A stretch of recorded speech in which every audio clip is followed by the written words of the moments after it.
ला ला ला ला ला ला ला ला।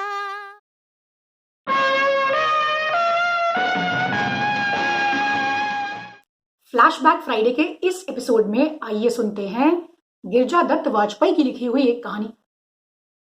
अब ये जो कहानी है मुझे वो खास तौर से इसलिए पसंद है क्योंकि जो इसके किरदार हैं उनकी वाक्पटुता उच्च कोटि की है, अति उत्तम, उच्चतम श्रेणी की।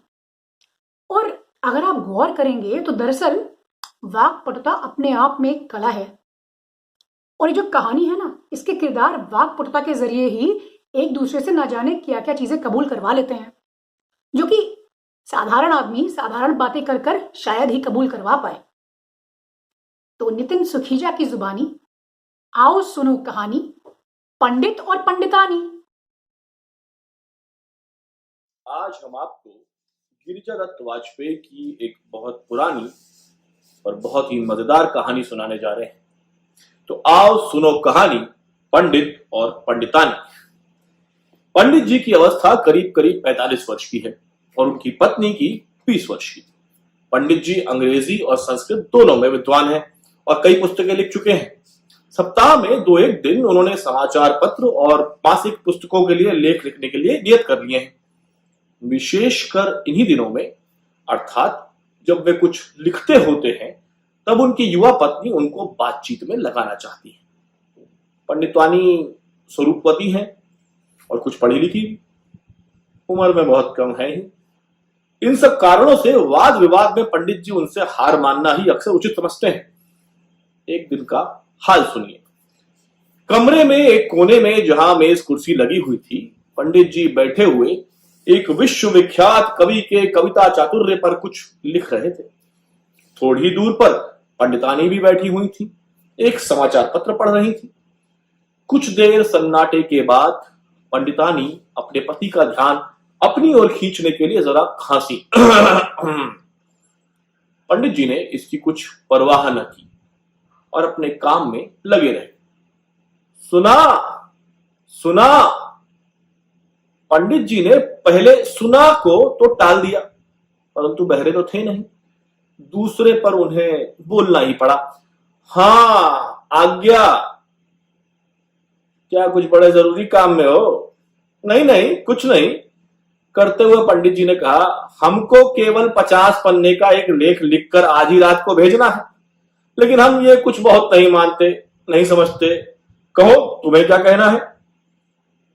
इस पत्र में एक अच्छे तोते का विज्ञापन है। ये तुम्हें मालूम ही है कि तोता पालने की बहुत दिन से मेरी इच्छा है। अगर मैं ये विज्ञापन काट कर तुमको दूं तो तुम करनैलगंज में बोस कंपनी की दुकान पर उसे देखाओगे? पंडित जी ने कलम रख दी और जरा जोर से सांस खींचकर बोले, प्रिय, क्या सचमुच ही तोता पालने का तुम्हारा इरादा है? क्यों नहीं, और लोगों के पास भी तो तोते हैं भाई, और ये तोता जिसका मैं जिक्र करती हूं बोल सकता है। तो तुम बाहर होगे तो मेरे लिए एक साथी होगा। हाँ, ये तो ठीक है, मुझे विश्वास है कि मेरे ना होने पर तुम तोते के साथ जी बहला सकती हो, परंतु वो तोता मेरे किस काम का होगा यह भी तुमने सोचा? अरे वो तुम्हें भी प्रसन्न करेगा, नए नए ख्याल तुम उससे सीख सकोगे। जरूर, मगर जब नए नए ख्याल मेरे ध्यान में ना आवेंगे तो मैं उनके लिए बोलते हुए तोते के पास न जाने का। इतना कहकर पंडित जी फिर से लिखने में लग गए।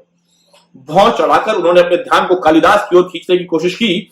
पंडित जी ने कालिदास को काव्य रस का मानो ये वाक्य लिखकर सन्नाटे में आगे लिखा, तोता समझना चाहिए।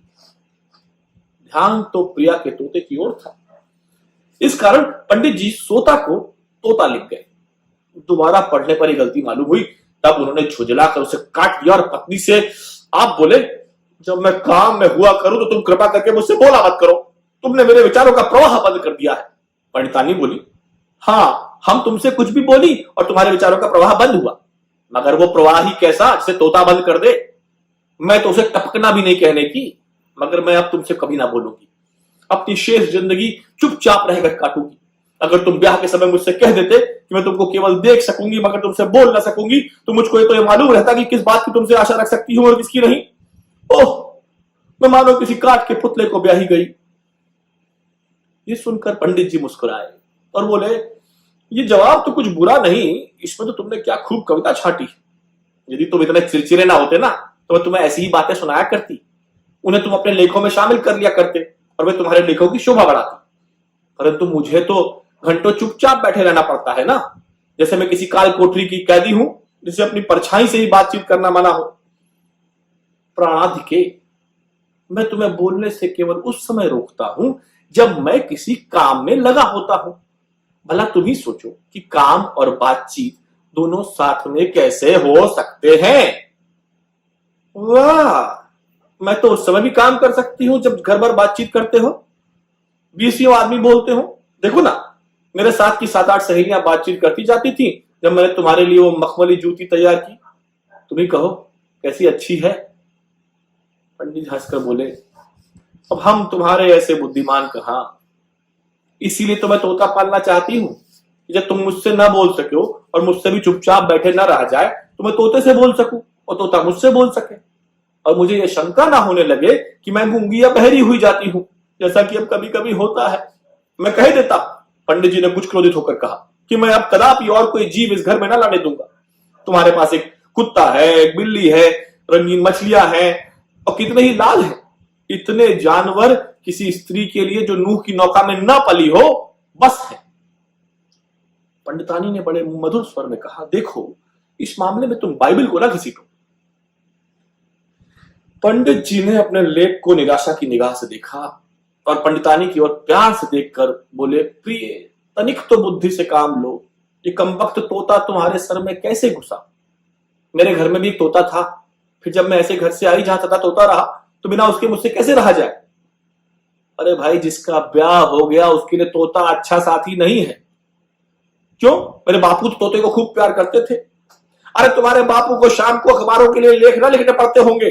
नहीं, वो अपना काम दिन को ही खत्म कर डालते थे और सायंकाल भले आदमियों की तरह अपने बाल बच्चों के साथ बिताते थे। मुझे इस प्रकार कुल रात बापू की ओर घूरते हुए ना बैठे रहना होता था कि एक शब्द तक मुंह से निकलने का मुझे कष्ट ना था। हम लोग बहुत मजे में मिलजुल कर रहते थे, हम और बापू और तोता। इतना कहकर पंडितानी ने अपनी सूरत रोनी सी बनाई, जिससे पंडित जी आतुर होकर बोले, देखो आंसू ना निकालो, तुम अच्छी तरह रहो कि जो तुम इस मकान की नींव की ईंटें तक मांगो तो मैं तुम्हें लेने को तैयार हूं। मैं ईंटें नहीं मांगती, तोता मांगती। पंडित जी को रोक कर वो फिर बोली, तुम मेरे लिए तोता जरूर ला दो, मैं देखती रहूंगी कि वो तुम्हें दिख ना करे। अरे वो दिख तो करेगा ही ना, देखो तुमने लाल पाले हैं, मुझे कितना दिक करते हैं। तो बेचारे प्यारे प्यारे लाल ऐसी मधुर वाणी बोलते हैं, क्या उनके गाने से तुम दिक होते हो। प्रिय, उनके गाने से मेरा हर्ज नहीं, परंतु जब कभी पिंजड़े के किवाड़ खुले रह जाते हैं तो मुझे रखवाली करनी पड़ती है कि कहीं तुम्हारी बिल्ली उनका नाश्ता न कर डाले। कल 2 बार मैंने उधर जो देखा तो मालूम हुआ कि पूसी बिल्ली पिंजड़ी के पास बैठकर अपने होंठ फड़का रही है। भला तुम ही कहो, कोई मनुष्य अपना ध्यान किसी बात में कैसे लगा सकता है यदि उसे एक बिल्ली की रखवाली करना पड़े जो उसकी पत्नी के लालों की ताक में हो। परंतु तुम्हें तोते को न ताकना पड़ेगा। तुम जानते हो कि बिल्लियां तोते को नहीं खाती, और जब तुम काम में ना होगे तो उसकी बोली सुनकर प्रसन्न होंगे। मैं उसको बड़ी अच्छी अच्छी बोलियां सिखाऊंगी। जो कुछ तुम उसे सिखाओगी वो नहीं बोलेगा, बल्कि वो वही बोलेगा जो पहले से ही जानता है। नहीं नहीं, मुझे विश्वास है कि इस तोते की शिक्षा बुरी नहीं हुई है। विज्ञापन में लिखा है कि वो बच्चों से मिल गया है। इसकी ये मानी है कि वो गाली गुफ्ता नहीं बकता। मेरे घर का तोता पूरा भला मानस था, उससे मेरे घर के आदमियों पर बड़ा अच्छा असर पड़ा। मेरा भाई तोते के आने से पहले तो कभी गाली वगैरह तक भी दे देता था, परंतु जब से तोता आया तब से उसने कभी वैसा नहीं किया। उसको भय था कि कहीं तोता भी वो ना बोलने लग जाए। मुझे बहुधा ख्याल हुआ है कि बोलने वाले तोते के होने से शायद तुम्हारी भी कुछ आदतें सुधर जाए। अपना ये ख्याल तो तुम एकदम दूर कर दो। घर में तोते की मौजूदगी मुझे आपे से बाहर कर देगी। जब वो चीखने लगेगा तब जाने में क्या क्या बक जाऊंगा। इसके सिवा मेरे इज्जतदार भले मानस और सीधे साधे पड़ोसियों को एक चीखते हुए तोते से बड़ी परेशानी होगी। हाँ, तुम पड़ोसियों का ख्याल कर रहे हो, तुम्हें इस बात का ख्याल नहीं कि मुझे कितना दुख है।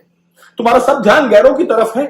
अच्छा, कल मैं अपने मकान के सामने वाली हवेली में कहला भेजूंगी कि वो कुत्ता ना पाले, क्योंकि वो घंटों दरवाजों पर भौंका करता है। अगर मैं तोता ना पाल सकूंगी तो वो कुत्ता भी ना पाल सकेंगे। और हाँ, पड़ोस में वैसे ही कहला भेजूंगी, अभी अभी एक बच्चा हुआ है, वो करीब रात रात भर चिल्लाता है, उसके लिए भी वैसे ही कहला भेजूंगी। अगर मैं उनके कारण तोता न रख सकूंगी तो मेरे कारण बच्चा भी न रखने पाएंगे। इतने पर पंडित जी ने कालिदास और उनके काव्य को हटाया और कुर्सी फेर कर वो अपनी अर्धांगिनी के सम्मुख हुई। प्रियतमे, यदि तुम बुद्धिमानी से बात करो तो मैं तुम्हारी बात सुनूंगा, वरना नहीं। भला पड़ोसी के बच्चे और तुम्हारे तोते से क्या संबंध? संबंध क्यों नहीं, खूब संबंध है। अगर मेरे कोई बच्चा हो और वो रोए तो तुम कहोगे कि तुम्हारा ध्यान भटता है, इसलिए दाई को उसे लेकर छत पर या बाहर बाजार में बैठना पड़ेगा, जिससे उसका रोना तुम्हें ना सुनाई दे। तुम्हारे लिए तो केवल एक स्थान अच्छा होगा, तुम एक कमरा किसी गूंगे बहरे के अस्पताल में ले लो। तुम बिना किसी विघ्न के लिख पढ़ सकोगे। मैं कहती हूं कि आखिर और लोग कैसे किताबें लिखते हैं? तुम्हें कालिदास के बारे में 2 सतरें लिखना है और जितने के लिए अपनी पत्नी को सभ्यतापूर्वक जवाब देना तुम्हें कठिन हो गया। प्रिय, जवाब तो मैं दे चुका हूं। क्या मैंने तुमसे ये नहीं कहा कि मैं तोता रखने के विरुद्ध हूं? हाँ, परंतु तुमने मुझे समझाने तो नहीं दिया। तुम्हारा जो एक ख्याल तोतों के विषय में है वो सर्वथा गलत है। तुमने जानवरों के अजायब घर के चीखते हुए तोते देखे हैं जो एक शब्द का भी उच्चारण नहीं कर सकते, परंतु एक सिखाया हुआ तोता, एक शिक्षित तोता, एक पालतू तोता, जैसा विज्ञापन में लिखा है, कुछ और ही चीज है। मेरे घर में जो तोता है वो गा सकता है, लोग कोसों से उसके गीत सुनने आते हैं, उसके पिंजरे के पास भीड़ लग जाती है। अच्छा, क्या गाता है वो? ऋतु संहार के श्लोक? देखो, ऐसी बेलगाव बातें मत करो। ऋतु संहार के श्लोक पढ़ेगा वो? काशी का कोई शास्त्री है ना। अच्छा, फिर ये बताओ कि गाता क्या है? इसमें तो कोई संदेह है नहीं कि तुम तोता जरूर पालोगी, चाहे हम माने चाहे ना माने। अतः हमें इतना तो मालूम हो जाए कि क्या बकबक सुबह दोपहर और शाम हर समय हमारे कान में फोड़ेगा वो। उसमें कान फोड़ने की कोई बात नहीं है। तुम तो ऐसा कहते हो गोया मेरे घर के आदमी सब जंगली हैं, कान विद्या जानते ही नहीं। याद रखिए, उनमें बुद्धि और सभ्यता तुमसे कम नहीं है। अच्छा, ये सब हमने माना, जरा बताइए तो सही कि आपका वो सभ्य तोता कहता क्या है? वो कई बड़े ही मनोहर पद पढ़ता है, नीचे का पद तो बड़े ही सफाई से गाता है। वो कहता है, सत्य गुरुदत्त शिवदत्त दाता। आहा, क्या कहना है। पंडित जी ने कुछ क्रोध और कुछ कटाक्ष से कहा, मैंने अपने जीवन में इससे अच्छा गाना कभी नहीं सुना। अगर यही गाना है तो मैं इस दत्त दत्त दत्त पर धत्त कहता हूं। देखो, मुझसे धत्त ना कहना, मैं कोई कुंजलिन कबाड़िन नहीं हूं। खफा मत हो, मैं तुम्हें धत्त नहीं कह रहा हूं, तुम्हारे सभ्य तोते को धत्त कहता हूं। तुमने पूरा 1 घंटा समय मेरा नष्ट किया है, अब कृपा करके लिखने दोगी? किसी प्रकार पंडित जी ने अपना चित्त खींचकर फिर कालिदास पर उसे जमाया, लेकिन पंडितानी से चुपचाप कब रहा जाता है। थोड़ी देर में उस सन्नाटे ने उन्हें व्याकुल कर दिया। अपनी जगह से उठकर वो पंडित जी के पास आई और अपना हाथ मेज पर कई बार मारकर उन्होंने उनका ध्यान अपनी ओर आकर्षित कर लिया। बोली, अच्छा तो पूछती हूं कि अगर मैं एक तोता ना पालूं तो तुम 6 कुत्ते कैसे पालोगे? 6 कुत्ते और उसमें से ऐसा काटने वाला कि जिसके हमारे धोबिन, नाइन, तेलिन, तमोलिन तक का आना मुश्किल हो गया है। अहीर जब दूध दूहने जाता है तो 2 नौकर उस कुत्ते को पकड़ने के लिए चाहिए। ये सब तुम जानते हो, तब भी उसे नहीं निकालते। अभी उस दिन तुम्हें मेहतर को 2 रुपए देने पड़े जिसमें उसकी काटने की खबर पुलिस को न करे। जनकिया मेहरी को देखकर उस दिन ऐसा गुर्राया कि वो गिर ही पड़ी। तुम तो ऐसा कुत्ता रखो, और यदि मैं छोटा सा मृतभाषी, मिष्टभाषी, खूबसूरत, निरूपम तोता पिंजड़े में पालना चाहूं तो तुम मुझसे ऐसे लड़ो जैसे मैं कोई पाप कर देना चाहती हूं। पंडित जी से अब आगे कुछ न बन पड़ी। उन्होंने पंडितानी के दोनों हाथ अपने हाथों में लेकर प्यार से लेकर दबाया, उनका मुंह एक बार चुंबन करके कहा, अच्छा तो हम तुम्हारे लिए 1 नहीं 6 तोते ला देंगे, अब तो प्रसन्न हो। इस पर पंडितानी जी प्रसन्नता से फूल कर चुपचाप बैठ गईं और पंडित जी ने जल्दी जल्दी अपना लेख समाप्त कर डाला।